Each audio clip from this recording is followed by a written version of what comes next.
I know you're out there. I know that you're afraid. You're afraid of us. You're afraid of change. I don't know the future. I didn't come here to tell you how this is going to end. I came here to tell you how it's going to begin. I'm going to hang up this phone, and then I'm going to show these people what you don't want them to see. A world without rules and controls, without borders or boundaries. A world where anything is possible. Where we go from there is a choice I leave to you.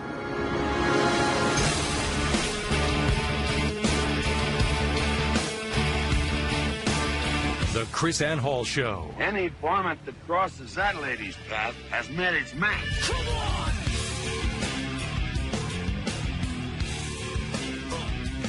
Rise and shine, liberty-loving patriots. It is time for some winter soldiers and some rainy day patriots to make themselves be heard. It is time for the people who love liberty, who love the foundation of this country, who love the very principles that we are built upon, to stand and say no more. Stand and say, I will not comply, I will not tolerate, and I will not go along with this corrupt, destructive system anymore. This is what it's going to take. This is what it's going to take. It's not going to take Washington, D.C. fixing itself. It's not going to happen. Your voting is not going to change a thing. We don't have time for that. Because guess what? We have a president who thinks he's king. And a Congress who doesn't care. We have a government who is trashing our Constitution on a regular basis. And I'm not just talking about Congress, and I'm not just talking about the president. I'm talking about the FBI. I'm talking about the Department of Homeland Security. I'm talking about your local police department. Florida. Don't even call it a conservative state anymore. Florida has lost its stinking mind. I mean, I could have told you that was going to happen when I realized that we have federal supremacists in our state capital. I mean, we have a Republican House, a Republican Senate, a Republican governor, a Republican Attorney General, and a Republican Commissioner of Agriculture, all of whom are federal supremacists who have absolutely no understanding of what's going on, have no understanding of their obligation as state legislators, as people who are in a state served with the opportunity and the obligation to protect the sovereignty of the states and the liberty of the people. They're stupid. Florida government is filled with stupid people. And I don't even have a problem saying that. I mean, I really do not. I don't know what happened in Tallahassee. Some kind of mind melt, alien abduction, probing all of our politicians in Florida and finding nothing. You know what? I don't know, man. Something happened in Tallahassee and they just sucked out their stinking brains. I guess that's what happens when the aliens get in touch with their anal probes in Tallahassee. Oops, can I say that on the air? Just did.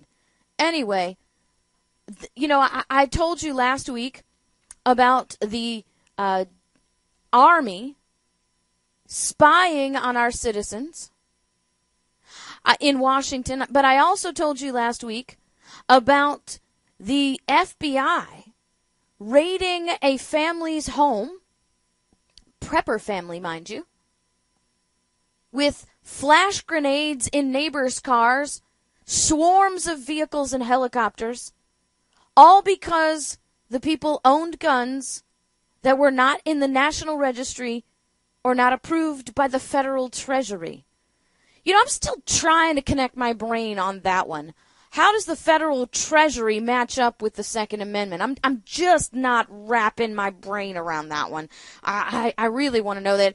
And then when the Hillsborough County Sheriff's Department was questioned about why the FBI was allowed to do this, the Hillsborough County Sheriff's Department says, well, they're the FBI. They do whatever they want. Nice. See, that's what happens when you live in a state of federal supremacists. You have a Senate president by the name of Don Gates who sends out emails to people like me, by the way, to me, yes, telling me that I should be shot or hanged because I believe that he has an obligation to stand against federal encroachment. And that's what happens when you have an attorney general like Pam Bondi. I'm very grateful to know that she's not on Fox so much anymore. Maybe her head will shrink a little bit with her power-hungry narcissism that she has. She's the attorney general that ran on the Republican ticket, and she was supposed to be our conservative hero because she had blonde hair and breasts. And now she's fighting to have the federal government's rules played here in Florida, so that the law enforcement in Florida can have, guess what? The law enforcement in Florida can take your electronic equipment, your phones, your cell phones, your iPads, your laptops, whatever, and just raid them without a warrant. She wants the Supreme Court of Florida to rule that citizens who are seen carrying a gun should be automatically assumed to be criminals, guilty until proven innocent in the eyes of Pam Bondi. And so that's what you get in a state that rules like that. You get sheriffs who have absolutely no idea what their responsibility is to the Constitution, have absolutely no idea what their responsibility is to protect the people from enemies foreign and domestic. And so when the FBI starts raiding homes in violation of the Fourth Amendment, in violation of our liberty, for no reasons at all, I mean excessive force, hello, and the Hillsborough County Sheriff's Department is okay with that. Why should we be excited about that when we live in a state like Florida? Why should we be excited about that when a Homestead, Florida couple is traumatized after a dozen heavily armed SWAT agents crash through their front door, flash bang their cat, and aim rifles at them, searching their homes without explanations? Oh, yeah, we'll give him a warrant 2 hours later that doesn't even nearly comply with the Fourth Amendment. The woman's taken a shower. She's covered her body with a towel, and the officers snatch the towel off her body and throw her naked to the ground. Oh, yeah, that's okay in the state of Florida. We don't have a problem with that because you know what? They're the DHS. They can do whatever they want to do. I just want to know. I want to know, America. Is that okay with you? I mean, is that really okay with you, Florida? I mean, why hasn't our Florida legislators have just gone stinking ballistic over this? Oh, well, you know what? Because they're obviously done something wrong. Otherwise, the DHS wouldn't have raided their homes. And you know what? In Homestead, Florida, we don't need warrants in Homestead, Florida, because you know what? They were probably selling drugs or something. Because you know what? We got to have the Department of Homeland Security chiming in on the drug war now so they can flash bang cats and strip naked women on their floor. I don't know about this, people. I really don't know about this. The crazy thing is this.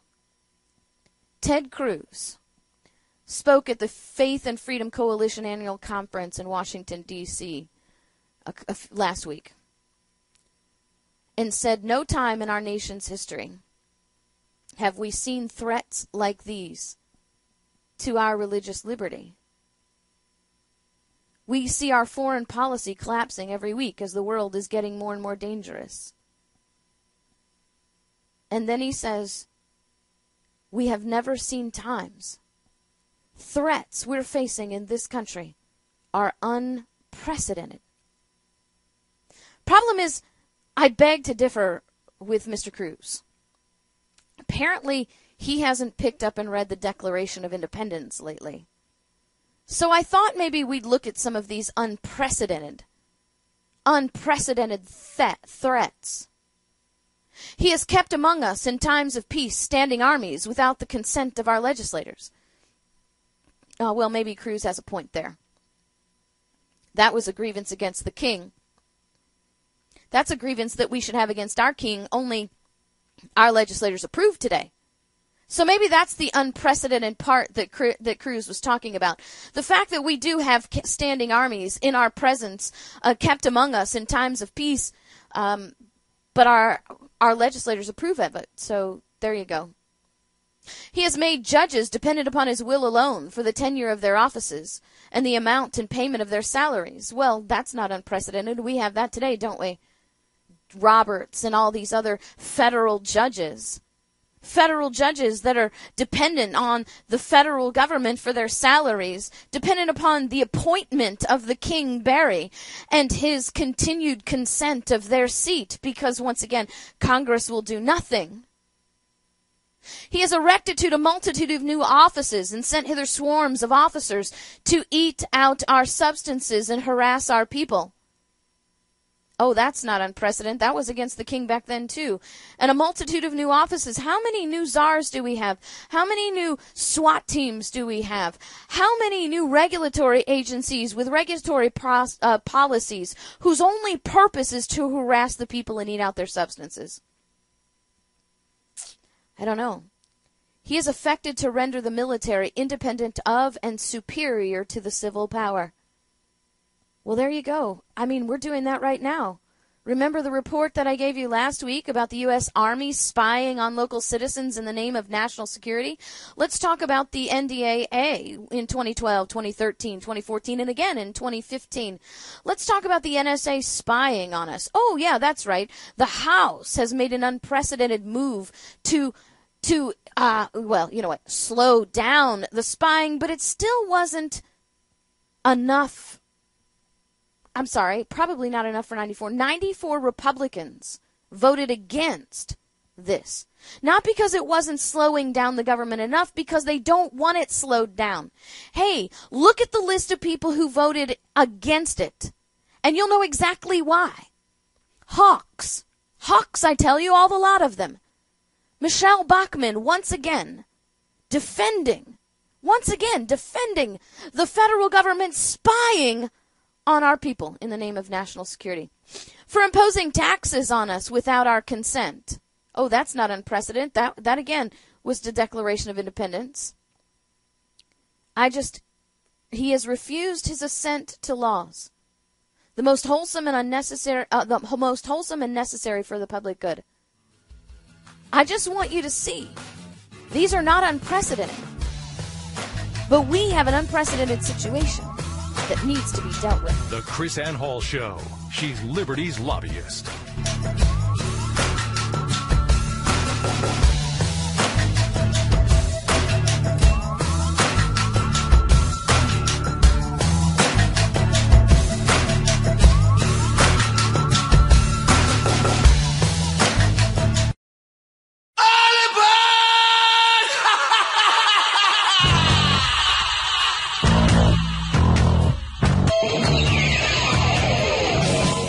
KrisAnne Hall Show. She's Liberty's lobbyist.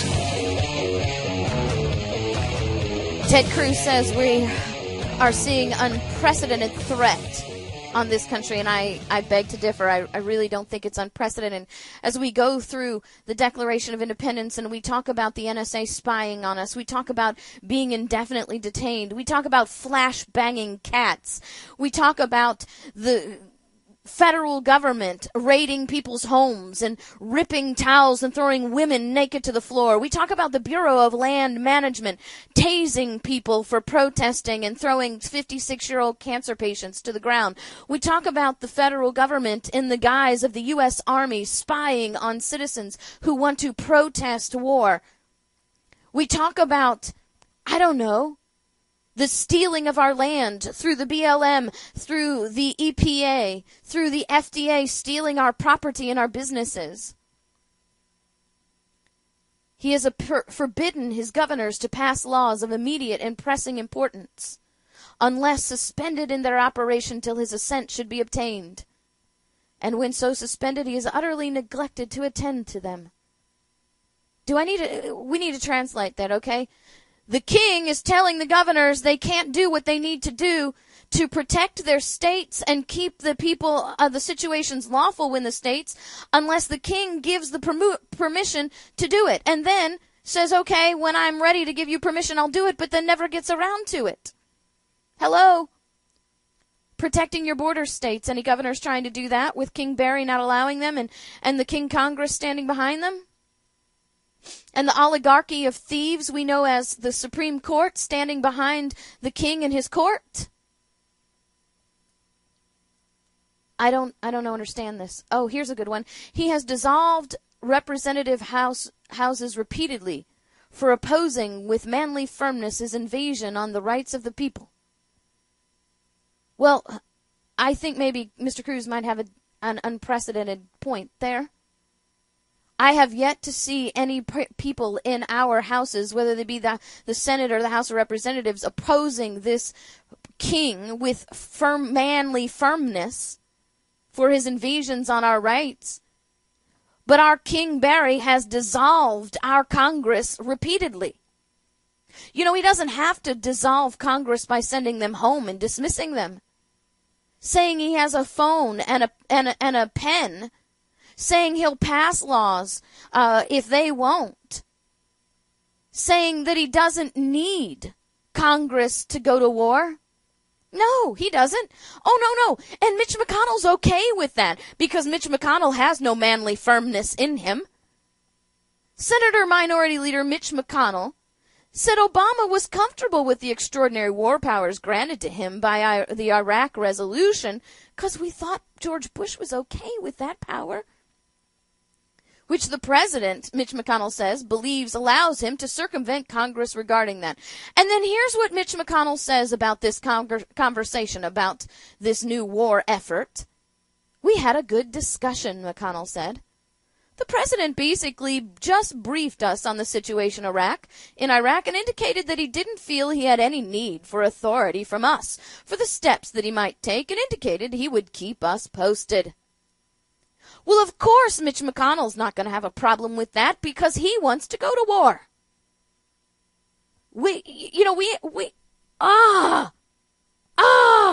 Seriously, people.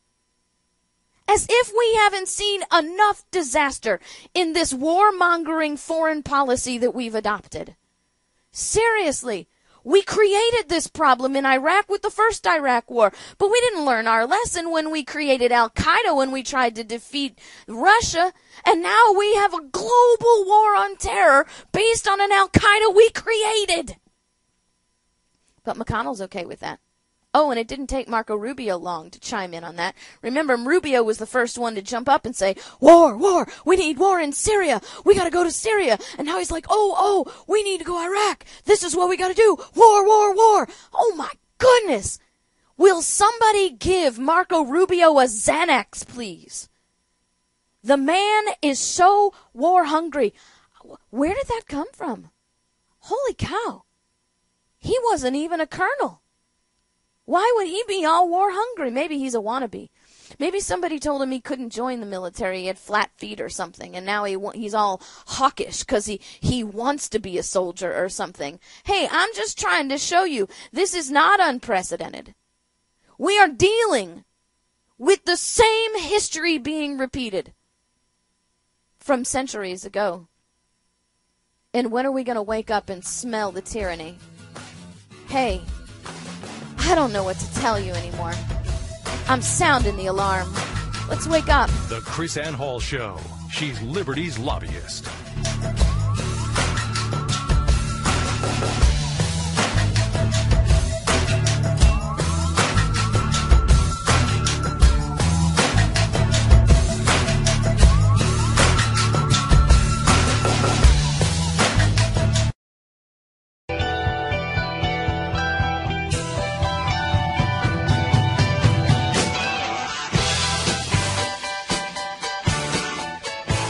The KrisAnne Hall Show.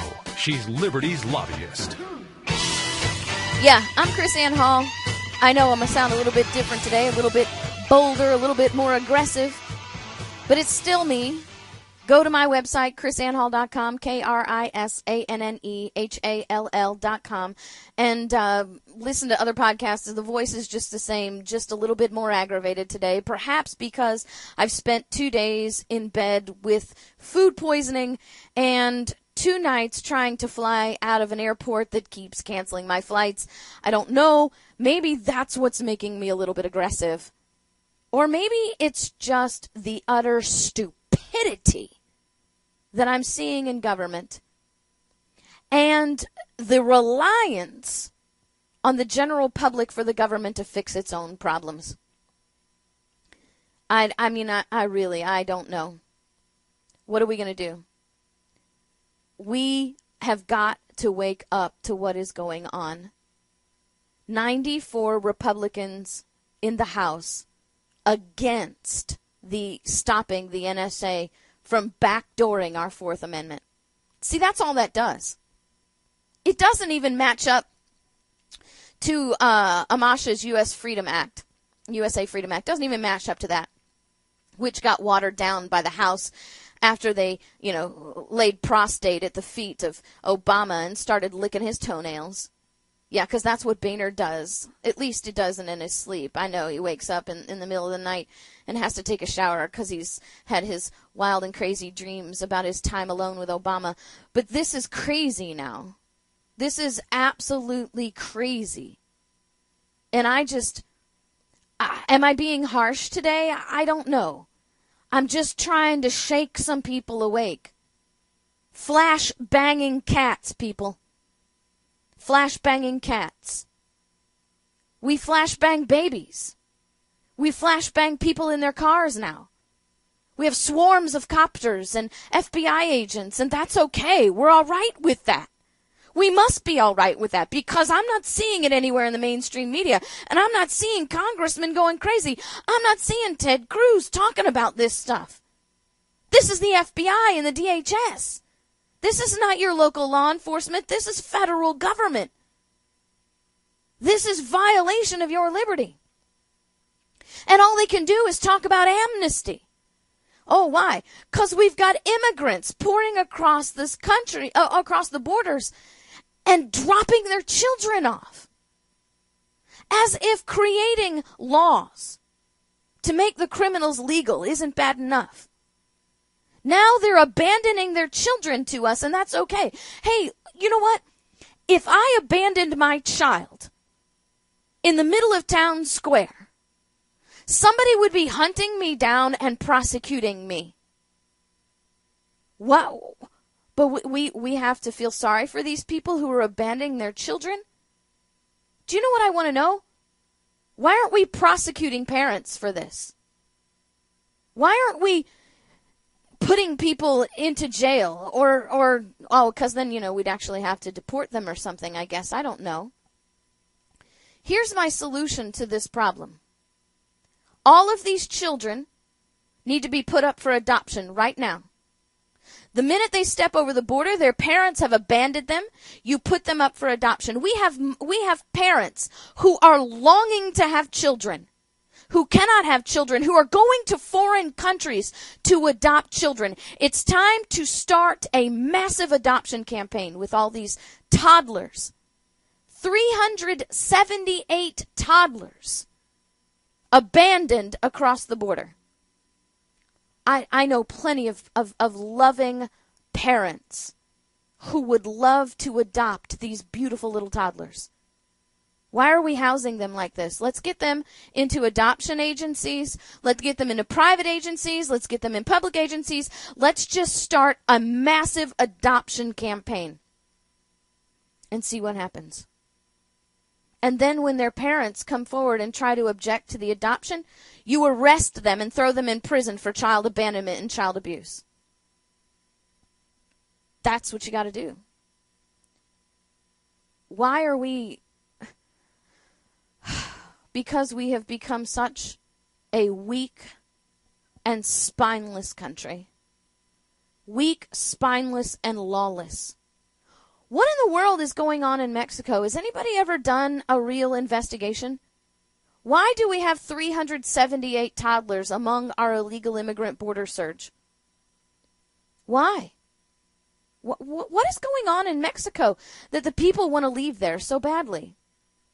I thought that we were, Obama loves Mexico. I thought that George Bush loves Mexico. George Bush sent $11 million to Mexico to teach people how to come over here and get food stamps. We must love Mexicans because in the Mexican government because we're funding them by $11 million every year. At least, I'm sure we got more money than that going over there. Oh, well, we gotta love the Mexican government because we're arming their cartels. So why are they trying to leave Mexico so bad if they're so great? I don't know. Maybe I should have taken the Xanax today. Okay. So what are we doing? We're flashbanging cats, flashbanging babies, throwing flashbang grenades in cars. We're raiding people's homes over guns not on a national registry. And we're raiding people's homes, stripping women naked, throwing them to the floor over, we don't even know why yet, because the court hasn't told them. The warrant says nothing. But we gotta worry about making, illegal people legal. Dealing with why now this sudden surge? Why? Because we're talking amnesty. Because if we shut down the borders and make everybody legal who's inside, because that's the proposal, right? Shut down the borders and make everybody legal who's inside. Why in the world wouldn't they be screaming and running over here before the borders shut down? Because they know as soon as they get here, flashbang, you're a citizen. I love that word now, flashbang. Flashbang, flashbang. Flashbang, now you're a citizen. But now we have the IRS to be angry at too, don't we? So we don't have to worry about flashbanging cats. We can watch Paul Ryan get angry at the IRS. I'm angry. Do you hear that? I'm angry at the IRS, Paul Ryan says. This is pulled from the annals of, hey, pot, let's call the kettle black. Are you ready? Paul Ryan erupted, they say, on the Internal Revenue Service Commissioner John Koskinen. How do you say that? Koskinen. Koskinen. John Koskinen, Friday, in the House Ways and Means Committee hearing over suspicious disappearance of Lois Lerner emails. Right, suspicious. Okay. Suspicious is a word that you use when you have doubt about something. Okay? Suspicion is what you call it when you're not really quite sure. I don't think this is suspicious, okay? I think the use of that word is not appropriate here. I think perhaps maybe they don't know what that means. So, here is Paul Ryan's eruption. Quote, "This is not being forthcoming. This is being misleading again." Ooh, that's so tough. What a tough man. Pot calling the kettle black. This is not being forthcoming. This is being misleading again, Paul Ryan says. Well, let's talk about the Paul Ryan budget that got slammed on our Congress, about how misleading that was, Mr. Ryan. While you're criticizing the IRS for being misleading, how about let's talk about taking the pensions away from our veterans and not telling anybody about it while you cram that budget down the throats of your loyal Republican followers, huh? Oh, and then admitting that you knew it was there, but you thought you could take it back later after it was passed. How's that working out for us, Paul Ryan? Because I'm still not seeing that taken back. Oh, but you can get angry at the IRS for being misleading and not being forthcoming. But when are we going to have a House hearing against you, Mr. Ryan, for being misleading and not forthcoming about your budget and all the lies in the budget about how we can stop spending and cut over 10 years when you know very well that no Congress in the future is ever bound by a cut that is made by a current Congress? And then he says, okay, so here's the quote. Are you ready? I'm just loving this. This, quote, I'm quoting Paul Ryan, "This is not being forthcoming. This is being misleading again. This is a pattern of behavior that is not giving us any confidence. I don't believe you. This is incredible." You know what? Somebody ought to be saying that to Paul Ryan. I think we need to record that and strap Paul Ryan to a chair and let him hear his own voice for the next 3 hours repeating those statements. Because he's done exactly the same thing. How do we give this man any airplay? How do we give him any time on the airwaves at all? How do we believe anything that comes out of his mouth? He is a colossal liar. Oh, because that's what... no, he's not. He's misleading. He's not being forthcoming. No, that's lies. I'm sorry. That's what we call lies. Lies, lies, lies. And it's okay when he can criticize the IRS for that. But we can't criticize him for doing the same thing. Oh, man, oh, man, oh, man, oh, man, oh, man. Maybe tomorrow's show will be a little bit more relaxed. What do you think? Doesn't it make you upset, though? I mean, why aren't we reminded that our veterans still don't get their pensions? Why aren't we reminded that they haven't restored that? Why aren't we reminded that Mitch McConnell's okay with the fact that the president feels that it's okay, he doesn't need to tell anybody about what he's going to do in Iraq? Mitch McConnell classifies that as a good discussion. Really? What is going on? And the best thing that we can get is a clip from Rand Paul saying, you know, I really think the president needs to consult us. Really, Rand? And what are you guys prepared to do when he doesn't? Because he's already just told you he's not going to. So he's not going to do it. What are you going to do about it? Congress, what are you going to do about this? Because if you don't step up, if you don't man up with some manly firmness here shortly, you're going to have a real mess on your hands. KrisAnne Hall Show. She's Liberty's lobbyist.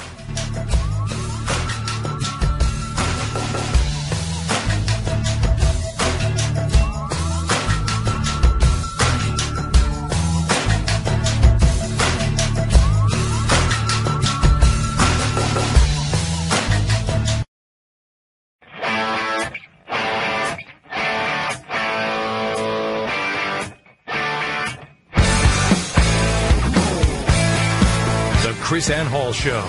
She's Liberty's lobbyist.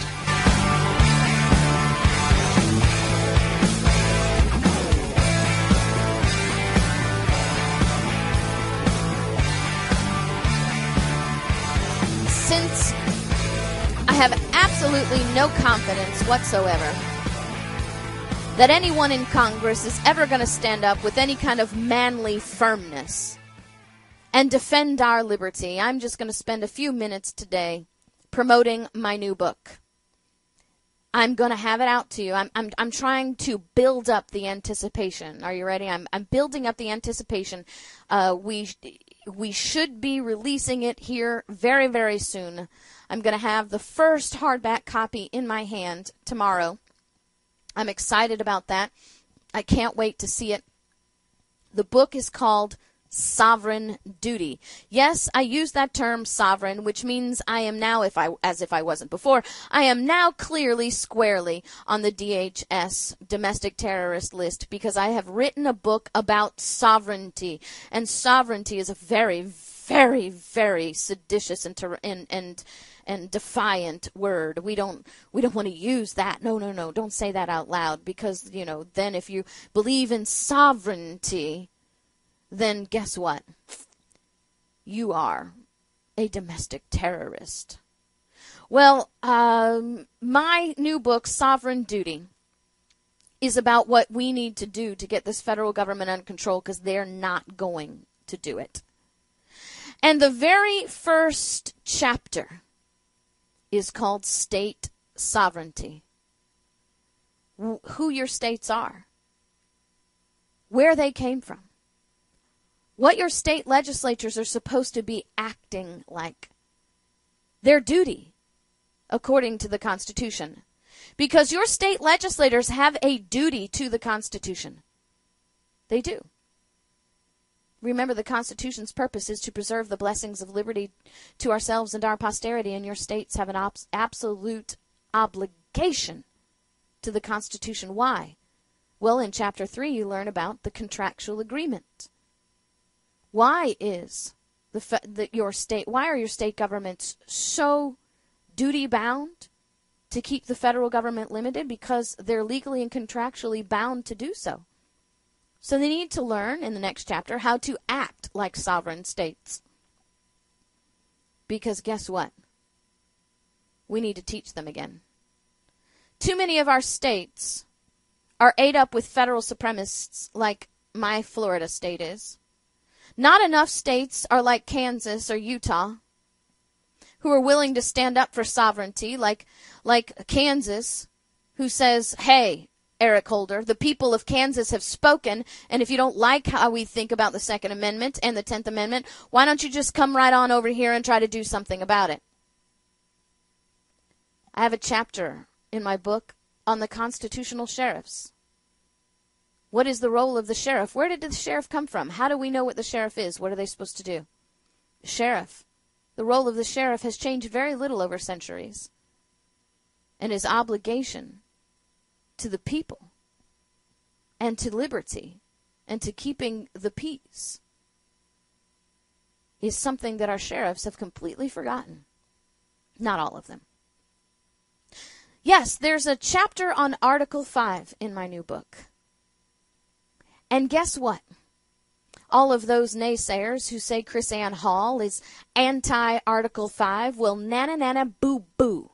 Go read my chapter on Article 5. I have a chapter about the Second Amendment, the right to keep and bear arms. And then I have a chapter that's highly controversial, as if the title of the book, Sovereign Duty, is not enough. I have an entire chapter dedicated to your right to resist tyranny. Your right, your obligation, and your duty. Hey, it's about time we realize that liberty is a gift that's been given to us, but we have an obligation, a solemn obligation, to defend it, protect it, prosper it for our children. Are you tired of it? Are you tyrannized enough already? It's time to get the solutions. Go to my website, sign up to get the email list so that you can be notified when the new book comes out. Get on my Facebook page. Follow me on Twitter at KrisAnne Hall. Make sure you have a copy of this book. It will be an instruction manual. God bless. Let's do what we got to do. Save liberty. See you tomorrow.